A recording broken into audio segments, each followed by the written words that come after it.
Hello बच्चों, कैसे हो आप सब। तो चलिए आज हम सीखेंगे 10th chapter, that is bank and simple interest. तो बैंक ये सबको मालूम होगा, आप सबके घर में किसी ना किसी का बैंक में अकाउंट होगा। तो जिसे हम पैसा जहाँ पर डिपॉजिट करते हैं या जहाँ से हम लोन लेते हैं या पैसा हम विड्रॉ करते हैं, उस जगह को हम क्या कहते हैं, बैंक कहते हैं।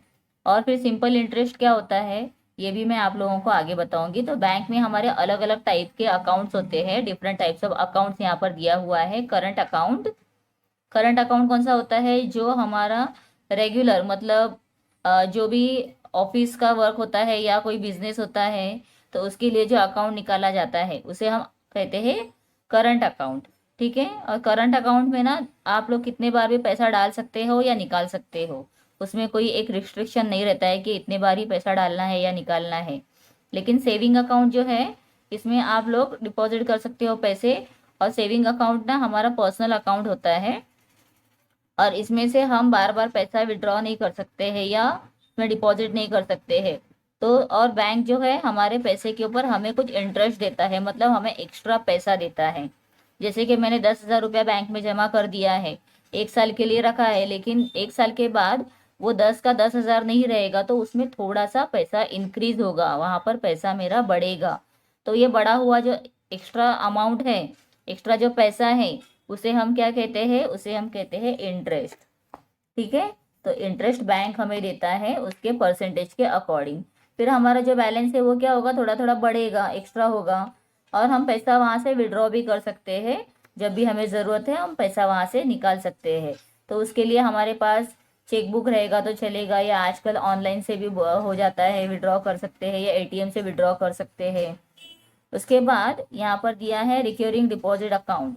तो ये भी एक टाइप का ऐसा अकाउंट है जिसमें अकाउंट होल्डर जो है decide the amount to be deposit every month in the account, मतलब वो डिसाइड करेगा कि मैं हर महीने में या हर साल में कितना पैसा वहां पर डिपॉजिट करूंगा। ठीक है। और वो कंपलसरी एक सेविंग रहती है।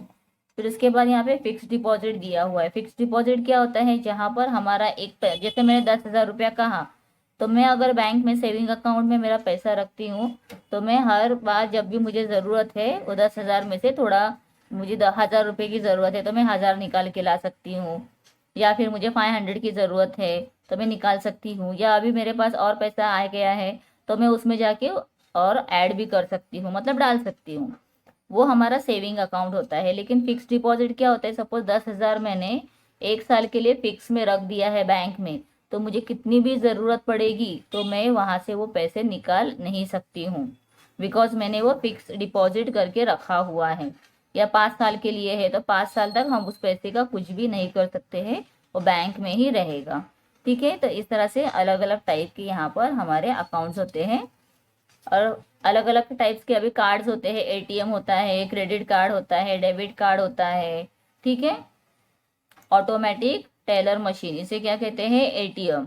ये आप लोग थोड़ा अंडरलाइन करके रखो, ये आप लोग एब्रीवेशन के लिए आ सकता है।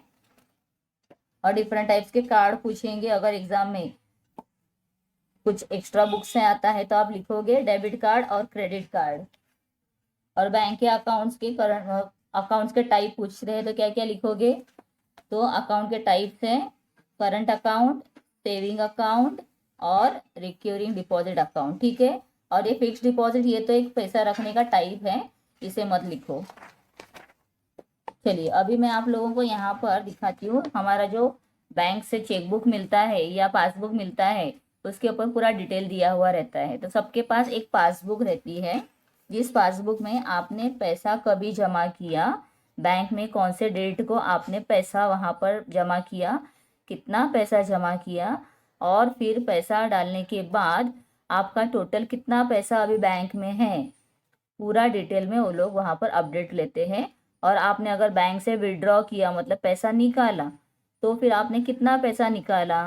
तो सपोज पहला मेरा 10,000 था, उसमें से मैंने 2,000 निकाल दिए हैं, तो 2,000 मैंने निकाला, अभी कितना बचा है वहाँ पर, तो 8,000 बचेगा। तो मेरा बैलेंस वहाँ पर 8,000 रहेगा। फिर वो कौन सा डेट में मैंने निकाला था, वो डेट भी लिखी हुई रहेगी। फिर वो मैंने कैश में निकाला है या मैंने चेकबुक से लिखा, चेकबुक मतलब चेक देकर निकाला है, वो भी वहाँ पर एंट्री होगा। मतलब हमारा जो भी हम यहाँ पर करते हैं वो हमें डिटेल में हमारे पासबुक के ऊपर एंट्री करके मिलता है। ठीक है, तो यहाँ पर देखो ऐसे दिया हुआ है पूरा पासबुक का एंट्री। फिर उसके बाद यहाँ पर क्या दिया हुआ है देखो, on 2/2/16 the amount deposited was. अभी 2/2/16 किधर है, यहाँ पर है। तो अमाउंट डिपॉजिट कितना किया हुआ है, डिपॉजिट किया हुआ, ये देखो डिपॉजिटेड अमाउंट है ना, तो कितना डिपॉजिट किया हुआ है 1500। तो यहाँ पर क्या लिखना है 1500 rupees and balance dash rupees, तो कितना बैलेंस हो गया 7000, तो यहाँ लिखो 7000। ऑन 12/2/16, अभी 12 किधर है, यहाँ पर है। डैश रुपी वॉज विड्रॉ, यहाँ पर देखो 12 को विड्रॉ किया हुआ है, मतलब निकाला हुआ है कितना 3000, तो यहाँ लिखेंगे 3000। चेक नंबर भी दिया हुआ है, चेक से निकाला था ना, तो चेक नंबर भी आ गया है। क्या है चेक का नंबर 243965। और द बैलेंस वॉज, और बैलेंस कितना बच गया फिर ये 3000 निकलने के बाद 9000, क्योंकि यहाँ पे 5000 पहले फिर से भरा हुआ है, तो 7 का 12 हो गया था और 12 से अभी 3 निकल गया, तो 9 लेफ्ट हुआ है, तो यहाँ पर 9000। उसके बाद ऑन 26 को देखो डेट यहाँ पर है, तो यहाँ इंटरनेट से निकाला हुआ है पैसा, डिपॉजिट किया हुआ है, निकाला नहीं है। तो internet the bank paid an interest, तो ये 135 रुपीज़ जो है ना, ये बैंक ने इंटरेस्ट दिया है, क्योंकि हमारा इतना पैसा यहाँ पे था ना बैलेंस, तो इसके 9000 के ऊपर और पहले जो 12 था तो उसके साथ में थोड़ा ऐसे मिलके 135 रुपीज़ बैंक ने एक्स्ट्रा इंटरेस्ट दिया हुआ है। जो हमारा पैसा नहीं था बैंक ने दिया, लेकिन वो हमारे अभी खाते में जमा हो गया, इसके लिए 7500 का अभी 7635 हो गया है, मतलब ये इंटरेस्ट मिल गया। ठीक है, तो ये सब हमारा अपडेट रहता है कहाँ पर, हमारे पासबुक में। ओके, चलो अभी इसके बाद यहाँ पर मैं आप लोगों को दिखाती हूँ कि सबसे इम्पोर्टेंट रहता है जब भी हम कोई भी ये सम करेंगे अभी, तो उसमें सबसे इम्पोर्टेंट आपकी 3 चीज़ें होती है। एक होता है प्रिंसिपल, दूसरा होता है रेट, और तीसरा होता है टाइम। ठीक है, कितना साल लगेगा वो। तो यहाँ देखो हमें दिया हुआ है डिटेल में, Suvidya borrowed a sum of 30,000 rupees. तो सुविद्या ने कितना पैसा लिया है, तो 30,000 लिया हुआ है रुपीज़ एट 8% पर एनम। तो कितने परसेंट से, 8% से, हर साल में वो 8% इंटरेस्ट देगी। Interest for a year from her bank to buy a computer. तो ठीक है, उसने कंप्यूटर लेने के लिए पैसा लिया हुआ है। What ever reason is that is not important, reason जो है वो इम्पॉर्टेंट नहीं है। यहाँ पर हमें जो चीज़ें चाहिए वो मिलनी इम्पॉर्टेंट है। वो कौन सी है, प्रिंसिपल, रेट और टाइम। ठीक है, फिर उसके बाद at the end of the period she had to pay back an amount of 2400, और उसको 2400 पेड करना पड़ेगा extra amount rupees over, and over मतलब ज़्यादा देना पड़ेगा उसको। ठीक है, and above what she had borrowed, जो पैसा लिया था उसके साथ में उसको एक्स्ट्रा देना पड़ेगा। मतलब उसने कितना लिया था, 30,000 लिया था ना, वो तो देना है, मतलब 30,000 उसे देना है, साथ में 2400 भी देना है, बिकॉज ये उसका इंटरेस्ट है। जो बैंक हमें पैसा देती है तो बैंक फ्री में नहीं देती है, उसके ऊपर हमें कुछ तो देना पड़ता है।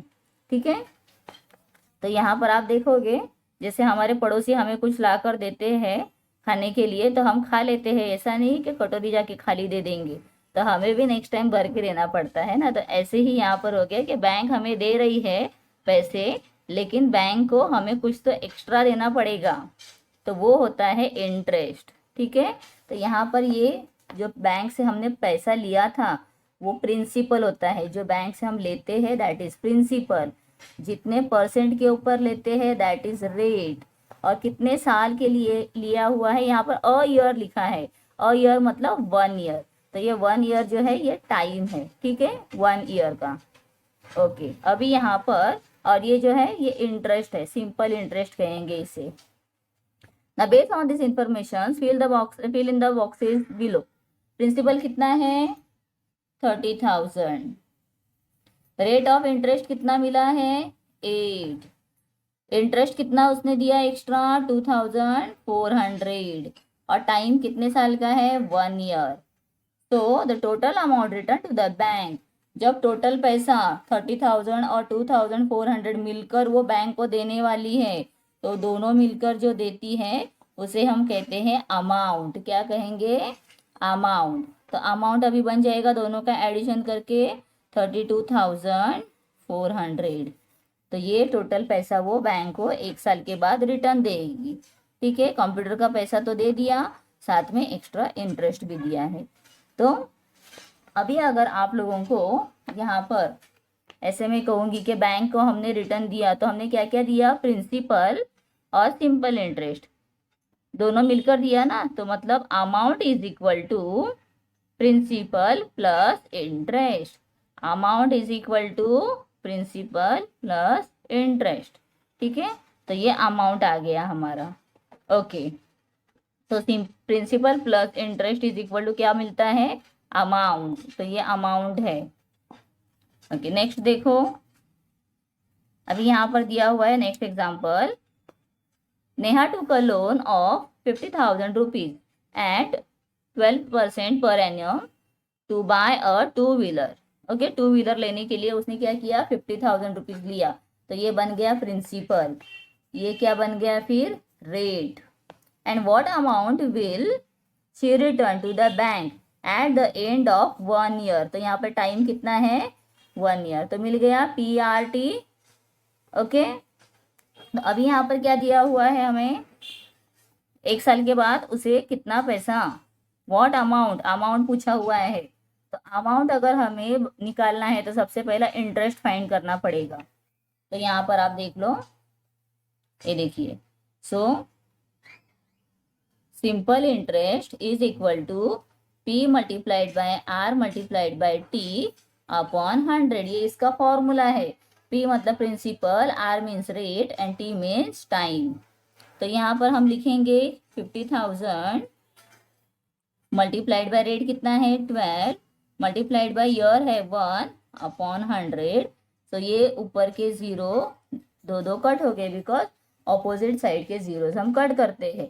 अब यहाँ पर देखो क्या आएगा 500 और ये 12 है, ये 1 है, तो 500 मल्टीप्लाइड बाय 12 मल्टीप्लाइड बाय 1, तो 12 1 जा 12 होता है, तो मल्टीप्लाइड बाय 500 करो। तो 500 के लिए क्या करना है, ये 2 zeros जो है इसे हम पहले ही नीचे ले लेंगे, और 12 5 जा 60, तो आ गया 6,000, तो उसको 6,000 इंटरेस्ट देना है।